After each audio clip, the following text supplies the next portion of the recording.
Hello guys, good morning. इस बंदा here. उम्मीद है आप सभी अच्छे होंगे। आज की वीडियो स्पेशली मेरे ऑस्ट्रेलियन फ्रेंड्स के लिए है जो ब्रदर सिस्टर तैयारी कर रहे हैं नाटी सीसीएल के लिए। ये कॉमन वीडियो है जो कि पंजाबी में टेस्ट दे रहे हैं, आइदर हिंदी और उर्दू और नेपाली। तो ये सभी उन एस्पिरेंट्स के लिए है जो कि ऑनलाइन टेस्ट दे रहे हैं, जैसे कि आपको पता है अप्रैल के एंड में और मे बी जून में और मई में। तो ये स्पेशली बच्चों की डिमांड पे ये वीडियो बनाई गई है कि उनको अभी पता नहीं है कि कैसे नाटी सीसीएल एग्जाम वर्क करता है, उसके क्या पैरामीटर्स हैं, कैसे वो चेकिंग होती है। तो ये वीडियो कवर करेगी कि आपको कैसे अवॉइड करनी है मिस्टेक्स। ठीक है, इसके आगे भी मैं वीडियोस बनाती रहूंगी कि जिसमें बताया जाएगा कि कैसे आपको पेपर देना है। नाटी सीसीएल एग्जाम देखें, जो पहली बार ये वीडियो देख रहे हैं, जो पहली बार हमारे चैनल पे है, मैं बता देती हूँ। एक क्रेडेंशियल्ड कम्युनिटी टेस्ट है जो नाटी कंडक्ट करती है। जो बच्चे ऑस्ट्रेलिया में रह रहे हैं 5 पॉइंट्स के लिए वो ये टेस्ट देते हैं। ठीक है, तो ये टेस्ट उन बच्चों के लिए है। बच्चों में अब थोड़ा सा फियर कंफ्यूजन है क्योंकि नाटी सीसीएल ड्यू टू कोविड-19 ऑनलाइन टेस्ट कंडक्ट करा रही है, rather face to face testing. तो ये थोड़ा सा एक न्यू जो है चीज बच्चों के लिए, तो वो काफी कंफ्यूज है। इसमें डरने वाली कोई बात नहीं है। जैसे आप जूम पे लाइव सेशंस लेते हो या कुछ भी, तो वैसे ही ये टेस्ट होगा। सिंपल है, आपको नाटी सीसीएल से एक लिंक आ जाएगा जिसमें आपको उन्होंने बताया है कि कौन सी आपने ऐप डाउनलोड करनी है और उसके थ्रू आपका टेस्ट होगा। It's quite easy. इस पे मैं एक अलग से वीडियो बना दूंगी कि क्या प्रोसेस काम करेगा, कौन सा लिंक होगा, कौन सी ऐप आपको डाउनलोड करनी है और कैसे आपने ये टेस्ट देना है। ठीक है, सबसे पहले तो हमारा ये मोटिव होना चाहिए कि हमने तैयारी कैसे करनी है। ठीक है, फर्स्ट ऑफ ऑल तो हमारा प्रिपरेशन पे ध्यान होना चाहिए। देखें, देयर विल बी 2 डायलॉग्स। ठीक है, इसमें नाटी सीसीएल का जो स्ट्रक्चर है, 2 डायलॉग्स होते हैं और 2 dialogues, each dialogue is of 45 marks. ठीक है, जिसमें से आपको 29 ईच लेने होते हैं, 29 from each dialogue and 63 overall to pass this exam. ठीक है, तो ये बिल्कुल सिंपल है और आपको बताया जाएगा रिपीट्स, करेक्शन, ये सारा मैं इस वीडियो में बताने वाली हूँ। अब हम एक एक चीज अच्छे से डिस्कस करेंगे कि आपको कौन सी मिस्टेक्स नहीं करनी while giving your test। ठीक है जी, तो गाइज मैं अपने बारे में थोड़ा बता देती हूँ कि I am teaching PT and NAATI from last 2 years। Offline online दोनों क्लासेस चलती हैं। आप हमारे पेज सक्सेस पॉइंट पे जाके देख सकते हैं, success point PT and NAATI experts, जहाँ पे आपको लाइक अनलिमिटेड सक्सेस स्टोरीज मिल जाएंगी। और हमारा 100% रिजल्ट रहा है, specially NAATI, Punjabi and Hindi में। तो अभी भी मैं ऑनलाइन क्लासेस प्रोवाइड कर रही हूँ। आपको अगर किसी भी तरह की हेल्प की जरूरत है, वैसे तो मैं सारा कुछ यूट्यूब पे कवर कर ही दूंगी, अगर फिर भी आपको लगता है कि आपको एक एक्स्ट्रा अटेंशन चाहिए तो आप प्लीज फेसबुक पेज पे जाइए। वहां पे मैंने अपना व्हाट्सएप नंबर दिया हुआ है, you can contact me via that number. I will discuss the link in description. तो ठीक है, अब हम स्टार्ट करते हैं आज की क्लास, जिसमें मैंने बताया हुआ है कि how to avoid mistakes to get good score in NAATI CCL. ये सभी बच्चे दे सकते हैं जो चाहे वो पंजाबी के इससे कॉमन क्लास। तो लेट्स स्टार्ट।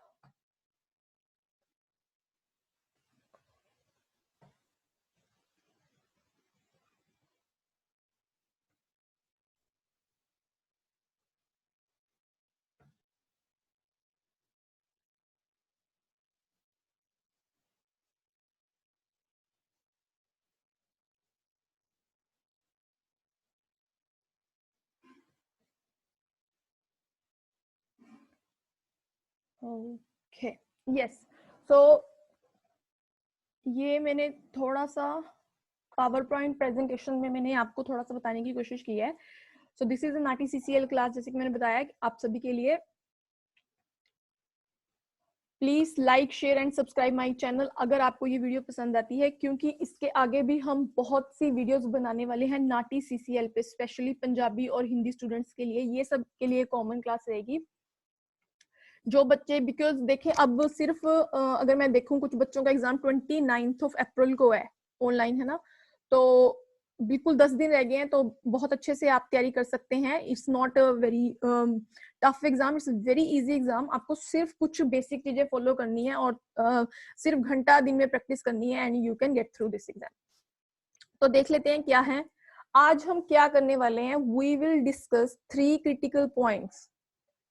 वो 3 क्रिटिकल पॉइंट जो आपको हेल्प करेंगे कि आपने कौन सी मिस्टेक्स नहीं करनी एग्जाम में। प्लीज आप ध्यान से सुनना है आपने, और सारी वीडियो एंड तक देखनी है। ये आप जो बच्चे एग्जाम दे रहे हैं, सीरियसली ये पॉइंट्स आपको बहुत ही हेल्पफुल होंगे, बहुत ही ज्यादा हेल्पफुल होंगे।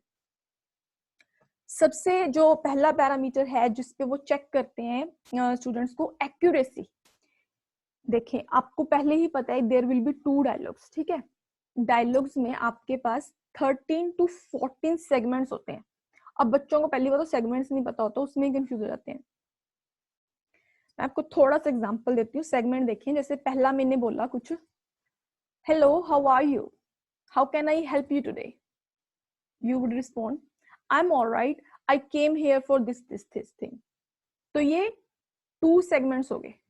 तो इस तरह के आपको 14 सेगमेंट्स आते हैं एक डायलॉग में। Dialogue is a conversation between 2 people, right.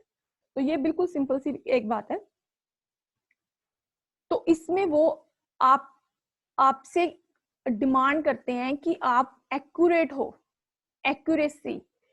एक बहुत इंपॉर्टेंट बात मैं ये बता दूं कि कुछ बच्चे क्या करते हैं, वो ट्रांसलेट करते हैं एज इट इज, पर नहीं, ये ट्रांसलेटिंग एग्जाम नहीं है। वो पहले होता था नाटी का, that was quite tough, but this is only interpreting exam, you are just conveying message, ठीक है। तो देख लेते हैं हम 4 पॉइंट्स मेजर डिस्कस किए हैं मैंने एक्यूरेसी में। ये ऑफिशियल पैरामीटर्स हैं प्लीज, ठीक है। मेजर ओमिशंस, आपने जब आपको सेगमेंट को इंटरप्रेट करना है तो आपने उसमें जो इंफॉर्मेशन है उसे आपने डिलीट नहीं करना। आप कुछ भी इंफॉर्मेशन मिस नहीं कर सकते। जैसे मैंने पहले एग्जांपल दिया, how are you, how can I help you today. तो आपने अगर वो लाइन मिस कर दी, how can I help you today, तो उसमें आपके मार्क्स डिडक्ट हो जाएंगे, ठीक है। तो आपने मेजर ओमिशंस नहीं करनी, उससे बचना है, ध्यान से सुनना है, नोट्स लेने हैं और फिर रिस्पॉन्ड करना है। बहुत ही रिलैक्स माइंड से आपको एग्जाम में बैठना है, ठीक है। तो यहाँ पे एग्जाम का जो मेन है, नोट्स लेने और बहुत ही अच्छे वे में आपको अपने डिलीवर करने। हम आगे देखते हैं क्या है। तो ये पॉइंट बिल्कुल क्लियर है कि आपको ओमिशंस नहीं करनी। आगे है major distortions. What you understand by major distortions. Distortion देखिए काफी पॉइंट्स आपके ले सकता है। आपसे उसने क्या इंटरप्रेट करने के लिए कहा है और आपने क्या आंसर कर दिया, यानी कि आपने इंफॉर्मेशन को चेंज ही कर दिया, बिल्कुल ही चेंज कर दिया। बहुत बड़ा ब्लंडर हो सकता है यहाँ पे। अगर आपको उसने कह दिया कि आपको किसी ने एड्रेस गलत दे दिया, मान लो जैसे आपने मान लो वो कहता है कि कुछ भी आप एग्जांपल ले सकते हो। यहाँ पे डिस्टोर्शन, आपने information like the thief has ran away from the door and you just interpret कि चोर खिड़की से भाग गया। तो आपने वो दरवाजा कहने की जगह पे खिड़की से कह दिया, तो वहां पे डोर की जगह पे आपने खिड़की लगा दी। तो ये डिस्टोर्शन है, आपने इंफॉर्मेशन को चेंज कर दिया, ठीक है। तो ये आप बिल्कुल ही गलती हो जाएगी यहाँ पे। I hope you can understand. मैं ये क्या करूंगी, मैं आपको ना एक डायलॉग भी पढ़ के साथ में उसके थ्रू मैं एक वीडियो और बनाऊंगी जिसमें आपको एग्जांपल्स के थ्रू मैं अच्छे से बता सकती हूँ। आप आज पहले ये बेसिक चीजें आज समझ लें। Major unjustified insertions. अब कई बार क्या होता है कि बोलते बोलते बंदा बहुत ज्यादा बोल जाता है, उसको लगता है कि मैं ज्यादा बोलूंगा, ज्यादा करूंगा तो मेरे को ज्यादा स्कोर मिल जाएंगे। ऐसा नहीं होता। जितना पूछा गया है, जितना सेगमेंट में इंफॉर्मेशन है, उतनी देनी है आपको, खुद से नहीं ऐड कर देना। जैसे हम कहें कि हाँ वो दरवाजे से भाग गया और उसको पुलिस पकड़ ना सकी, ठीक है। जैसे पिछले एग्जांपल हम ले लें, तो हमने एक्स्ट्रा इंफॉर्मेशन ऐड कर दी कि पुलिस उसे पकड़ ना सकी। तो वो ऐसा नहीं करना, खुद से ऐड भी नहीं करना, कुछ ओमिट भी नहीं करना, और इंफॉर्मेशन को तो बिल्कुल भी डिस्टॉर्ट नहीं करना। आगे देख लेते हैं, एक्सेसिव रिक्वेस्ट फॉर रेपिटिशन। देखिए ये पॉइंट बहुत ही इंपॉर्टेंट है। जैसे कि आपको पता है कि एक रिपीट एक डायलॉग में अलाउड है, 1 repeat is allowed in 1 dialogue without penalty. ठीक है, तो 2 डायलॉग हो गए तो 2 रिपीट अलाउड हो गए आपको। ठीक है, उसमें इसमें तो कोई कंफ्यूजन नहीं है। आप अगर एक से एक्स्ट्रा रिपीट लेते हो किसी भी डायलॉग में तो आपको 1 पॉइंट आपका जाता है। क्लियर? तो ठीक है, कोई बात नहीं, हम स्टूडेंट्स को कह देते हैं कि आप रिपीट्स ले लो अगर आपको कोई कंफ्यूजन लग रही है। बट अगर आप एवरी ईच सेगमेंट के बाद ही रिपीट ले रहे हो तो ये बहुत ही अननेचुरल लगेगा और इसमें आपकी लैक ऑफ कॉन्फिडेंस दिखेगा और एग्जामिनर जो है वो बिल्कुल समझ जाएगा कि यू नो कि आपको अच्छे से नहीं आता और आप ये नंबर वहां पे कटेंगे। आपने आपका ओवरऑल देखिए, एक तो वो डायलॉग्स तो चेक करते ही हैं, आपकी सारी रिकॉर्डिंग्स चेक करते हैं एंड में, पर एक आपका ओवरऑल भी देखते हैं कि बच्चे ने कैसे कॉन्फिडेंटली एग्जाम दिया है या कितने रिपीट्स लिए हैं, वो अननेचुरल साउंड कर रहा था, नेचुरल साउंड कर रहा था, तो ओवरऑल भी देखा जाता है। ठीक है, तो एक्यूरेसी में हमें बहुत ध्यान रखना है, जो भी इंफॉर्मेशन पूछी गई है उसको हम एक्यूरेटली ही डिलीवर करें। ठीक है, तो नेक्स्ट स्लाइड देख लेते हैं हम। I just move a little bit here. Okay. Quality of language, very very important guys. कोई भी बच्चा अगर पंजाबी का दे रहा है, हिंदी का दे रहा है, तो ये उसे रखना है ध्यान में कि क्वालिटी ऑफ लैंग्वेज कैसी हो। पहला इसमें पॉइंट है inappropriate choice of register in English. आप इसमें समझ लें, एक मिनट। जैसे इसमें होगा कि पंजाबी, जो पंजाबी आपसे बोलेंगे तो आपने इंग्लिश में करना होता है ना, तो ये उसके लिए है। जैसे पंजाबी अगर आपको डायलॉग सेगमेंट्स आते हैं तो उसको आपको इंग्लिश में इंटरप्रेट करना है ना, तो ये उसके लिए पॉइंट्स है। Inappropriate choice of register in English का मतलब है, रजिस्टर का मतलब समझे यहाँ पे, चॉइस ऑफ वर्ड्स, आपकी टोन कैसी है, आपकी बॉडी लैंग्वेज कैसी है। इंग्लिश बोल रहे हो आप, अगर बोल रहे हो it's not gonna happen, so this is not a formal language, this is informal language you use with your friends, you आप पार्टी में आपकी किसी लैंग्वेज और होगी, आप इंटरव्यू पे जाते हो कुछ और होगी, है ना। तो ये बहुत ध्यान रखना है, ये आपकी पूरी पर्सनैलिटी को दिखाता है, आपकी बॉडी लैंग्वेज को दिखाएगा। तो चूज ऑफ वर्ड्स बहुत ही फॉर्मल होने चाहिए। ठीक है, wanna be, gonna be, so ये चीजें और स्लैंग्स बिल्कुल भी नहीं यूज करने। अगर जैसे एक वर्ड है बकवास, लाइक हमारी आदत है जैसे हम ऑस्ट्रेलिया में बुलशिट, दिस इज बुलशिट, तो ऐसा नहीं करना, सिंपल नॉनसेंस, तो इसका अल्टरनेटिव वर्ड है नॉनसेंस। तो हमें फॉर्मल लैंग्वेज यूज करनी है। अनइडियमेटिक यूसेज इन इंग्लिश, इसका देखिए क्या मतलब है कि अगर आपको थोड़ा बहुत पता होना चाहिए, जैसे मैं कह दूं आंखों का तारा, है ना, कैसे बता सकती हूँ मैं, जैसे कुछ भी आप एप्पल ऑफ एन आई, जैसे हम कह देते हैं एप्पल ऑफ एन आई, तो इसका मतलब आंख का सेब, आंख का सेब नहीं हो सकता। ठीक है, एप्पल ऑफ एन आई, इसका मतलब तो आंख का तारा। ऐसे ही हम कह दें हवाई किले बनाना, तो इसका मतलब होगा making castles in the air. तो ऐसे इसका इडियमेटिक यूसेज आपको पता होना चाहिए इंग्लिश में। ठीक है, तो ऐसे आप आंख का वो सेब बोलाएंगे तो फिर डेफिनेटली, है ना, वो गलत हो जाएगा।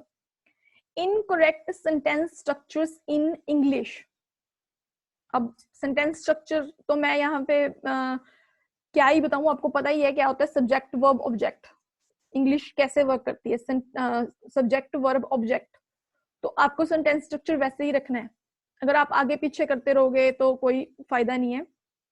जैसे हम कह दें Ram is going to buy some groceries, तो राम बाय करने जा रहा है, राम, आप ऐसे राम इज गोइंग, राम, आप अगर आप कुछ आगे पीछे कर दें वर्ड्स को तो वो सेंटेंस स्ट्रक्चर सही नहीं बनेगा। तो आपको एक फॉलो करना है रूल, जिनके टेंस वगैरह अच्छे हैं वो अच्छे से कर सकते हैं ये सेंटेंस स्ट्रक्चर। ग्रामेटिकल एरर्स नहीं करनी इंग्लिश में, ग्रामर एरर्स के भी काफी पॉइंट जाते हैं। जैसे उसने कहा कि मैं कल जाऊंगा, तो पीछे क्या है, गा, तो आपको ये नहीं कहना कि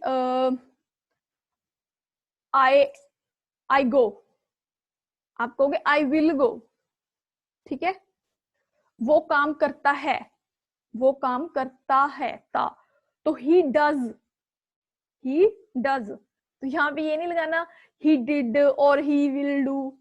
आप समझ रहे हैं मैं क्या बताने की कोशिश कर रही हूँ? ये बेसिक इंग्लिश है जो आपको पता है, टेंस ग्रामर ये सब पता है आपको। सॉरी बट मैं यहाँ पे आपको ग्रामर और टेंस तो नहीं इतनी डिटेल में पढ़ा सकती, क्योंकि ये नाटी सीसीएल की क्लास है। बस मेरा कहने का मतलब ये है कि आपको यहाँ पे इंग्लिश की जो एरर्स हैं वो नहीं करनी। ग्रामर एरर है, चाहे वो सेंटेंस स्ट्रक्चर की एरर्स है। अनसेटिस्फैक्टरी प्रोनाउंसिएशन इन इंग्लिश, जैसे कई बार क्या होता है कि हम बहुत एक्साइटेड हो जाते हैं कुछ बोलने के लिए, तो अपना जो टोन है वो लाउड हो जाता है, लाउड हो जाता है, तो वो नहीं यूज करना, और प्रोनाउंसिएशन बिल्कुल क्लियर स्मूथ रखनी है, ठीक है।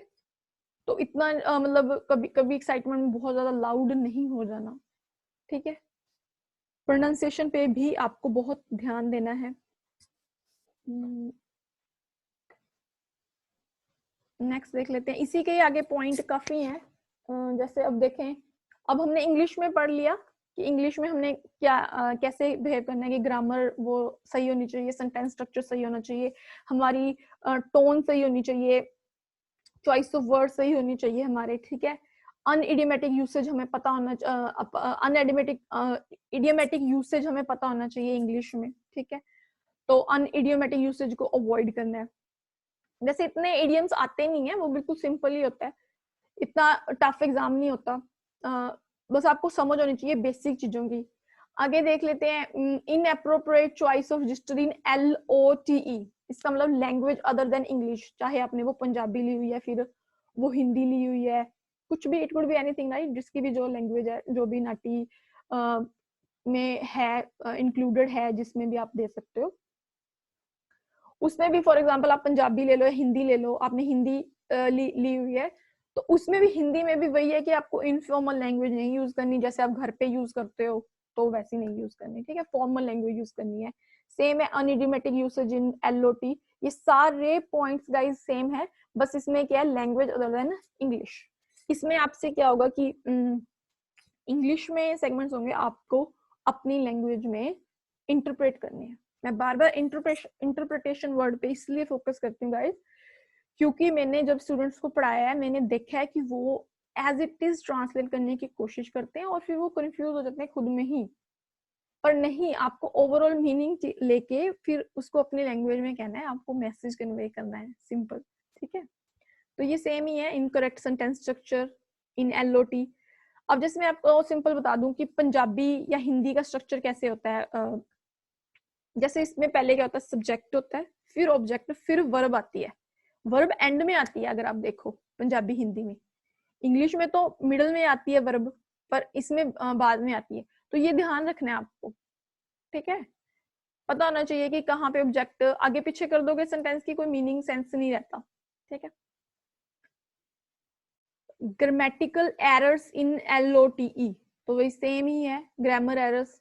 जैसे उसने कहता ही विल गो, तो आप कह दो वह जाता है, तो आपको कहना चाहिए वह जाएगा। उसने वह काम कर दिया, he did that, अब हम उसने कह दिया he did that work quickly, तो आपने कह दिया वह वो काम आसानी से करता है, और उसने did कहा था, तो वो आपने कहना है कि उसने वो काम आसानी से कर दिया। बहुत छोटी छोटी सी बातें हैं। अनसेटिस्फैक्टरी प्रोनाउंसिएशन इन LOTE, जो भी पंजाबी हिंदी में आप घर पे यूज करते हो, ठीक है, वही सेम बात है कि आपको वहां पे थोड़ा सा फॉर्मल रहना है, और प्रोनाउंसिएशन आपकी बहुत क्लियर होनी चाहिए, साफ होनी चाहिए। ये ना हो कि समझ ही ना आए जो भी एग्जामिनर आपका चेक करे, क्योंकि देखो आपका जो भी आप टेस्ट देते हो वो रिकॉर्ड होता है, फिर आगे वो एग्जामिनर के पास जाता है। There will be 2 examiners, 1 examiner will be, जैसे आपका इंग्लिश का हो गया, ठीक है, दूसरा जो हो गया आपकी लैंग्वेज, तो दोनों चेक करते हैं आपका exam. Next, the last one is the quality of delivery, how you gonna deliver your interpretation, how you gonna do in the test। तो पहला पॉइंट है एक्सेसिव पॉजेस। अगर करोगे तो किसी भी सामने वाले बंदे को पहले तो इरिटेशन होगी और समझ में नहीं आएगा। जब तक आप एक लाइन पूरी अच्छे से नहीं बोलते और पॉजेस ले रहे हो बहुत ज्यादा, तो वो नेचुरल नहीं लगेगा, that would appear as unnatural interpretation. तो इससे आपको बचना है, पॉजेस नहीं लेने ज्यादा भी। हेसिटेशन स्लॉट, जैसे बच्चे बोलते समय बहुत हेसिटेट करते हैं, उन्हें पता ही नहीं चलता, कंफ्यूज हो जाते हैं। तो confidence is the key guys, it's a very easy exam, simple है, आपको बात को समझना है और वो करना है, इंटरप्रेट करना है, सिंपल।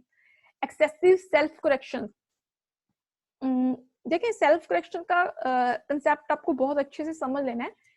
क्या होता है कि कई बार हम ना, जैसे मैं आपको एक एग्जांपल देती हूँ, वही सेम लूंगी मैं। Hello, how are you, how can I help you today, ठीक हो गया। नमस्ते, आप कैसे हैं, मैं आपकी कैसे हेल्प कर सकता हूँ। करेक्शन, मैं आपकी कैसे मदद कर सकता हूँ। देखा आपने मैंने करेक्शन कैसे ली, तो ये आपको बताना चाहिए।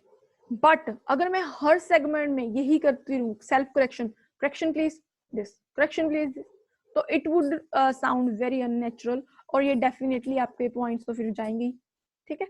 तो आपको इससे भी बचना है। हाँ ठीक है, पूरे डायलॉग में आपको 2 से 3 आप ले सकते हो करेक्शन, करेक्शन की कोई पेनल्टी नहीं है, जैसे कि रिपीट्स में होता है। रिपीट की तो चलो 1 से ज्यादा ले लिया तो होगी, आप करेक्शंस की कोई भी पेनल्टी नहीं होती।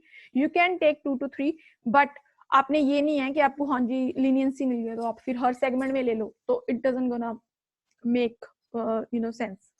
तो मैं यही कहूंगी कि ये चीज है, आपको क्वालिटी ऑफ लैंग्वेज, एक्यूरेसी और क्वालिटी ऑफ डिलीवरी पे ध्यान देना है गाइस। ये सारी गेम कॉन्फिडेंस की है, आप कॉन्फिडेंटली बात को समझो और सिंपली एग्जाम दो। इट्स क्वाइट इजी एग्जाम, मैं बार बार इसीलिए कह रही हूँ क्योंकि सच में ही बहुत इजी है, क्योंकि मैंने बहुत से स्टूडेंट्स पढ़ाए हैं और मेरा रिजल्ट भी 100% ही रहा है, तो इस बेस पे मैं कह रही हूँ। तो डरना नहीं है, डर के आगे जीत है। और थैंक यू आज की वीडियो देखने के लिए। मैं अब मैं सोच रही हूँ कि नाटी सीसीएल पे मैं थोड़ी सी आपको इन्फॉर्मेशन देती रहूँ डेली बेसिस पे, क्योंकि आपका एग्जाम भी बहुत नजदीक है। और अगर आपको गाइस प्लीज कोई भी इन्फॉर्मेशन चाहिए तो प्लीज आप मुझे कमेंट कर सकते हैं, और आप मेरे सक्सेस पॉइंट पीटीएन नाटी एक्सपर्ट्स फेसबुक पेज पे भी विजिट कर सकते हैं। वहां पे मैंने काफी वीडियोस डाली हुई हैं जिसमें मैंने बहुत डिटेल्स में समझाया हुआ है, इवन डायलॉग्स की एग्जांपल दे दे के समझाया हुआ है कि कैसे आपको पेपर में अपनी क्वालिटी ऑफ डिलीवरी शो करनी है या क्वालिटी ऑफ लैंग्वेज शो करनी है, ठीक है। तो ठीक है, इसी के साथ good bye and I will see you in the next class. तो मैं आपका शुक्रिया कर देती हूँ, थैंक यू सो मच, ठीक है।